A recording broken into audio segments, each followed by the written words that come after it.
எதிர்க்கட்சியும் ஆளும் கட்சியும் அரசு ஊழியருடைய நிலைகளை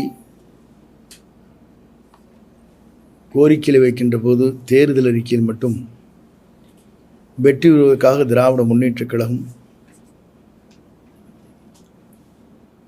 பழைய ஓய்வு திட்டத்தை நிறைவேற்றுவோம் என்று தேர்தல் வாக்குறுதியை தந்தார்கள்.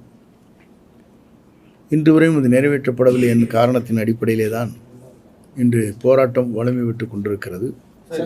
இன்னுமே அதிமுக ஒருங்கிணைக்கும் பணியில் பலர் ஈடுபட்டிருக்காங்க.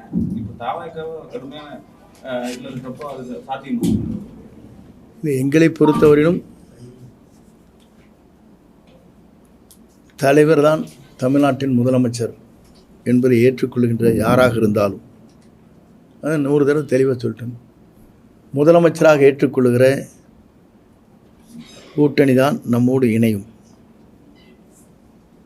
அவர்களை வருகின்றவர்களை வாழ்த்தி வரவேற்போம். கூட்டணிக்கு வரவங்களுக்கு ஆட்சியிலும் பங்கு அதிகாரத்திலும் பங்குன்னு சொல்லி இப்போ அதற்கு பதில் சொல்ல இயலாது. சார், தாவேகாவுக்கும் திமுகவுக்கு தான் போட்டி இருக்கிற மாதிரி ஒரு கட்டமைப்பு உருவாகிட்டு இருக்குது அப்படின்னு சொல்லி சொல்கிறாங்க சார். அதிமுகவை களத்திலேயே இல்லை அப்படின்னு சொல்லி சொல்கிறாங்க சார். இப்போ தாவேகாவுக்கும் திமுகவுக்கும் மட்டும்தான் போட்டி அப்படிங்கிற மாதிரி ஒரு சூழல் உருவாகிட்டு இருக்குது. நீங்கள் உங்களுடைய கருத்து என்னங்க சார்? என்னை பொறுத்தவரையிலும் இரு கட்சியுமே தாக்குவது டிவிகே மட்டும்தான். அப்படி என்றால் இந்த கட்சி எவ்வளோ வளர்ந்திருக்கிறது என்பதை நீங்கள் கூர்ந்து கவனிக்க வேண்டும். காய்க்கிற மரத்தில் கல்லடி விடுவதைப் போல வெற்றி என்ற முடிவை மக்களால் மிக விரைவில் தெரிவிக்கப் போகிறார் என்பதை உணர்ந்துதான் இரு கட்சியிலே நம்மை தாக்கி கொண்டிருக்கிறார். எதிர்கட்சி ஆளும் கட்சியை தாக்குவதில்லை, ஆளுங்கட்சி குறைபாடுகளை சொல்வதில்லை.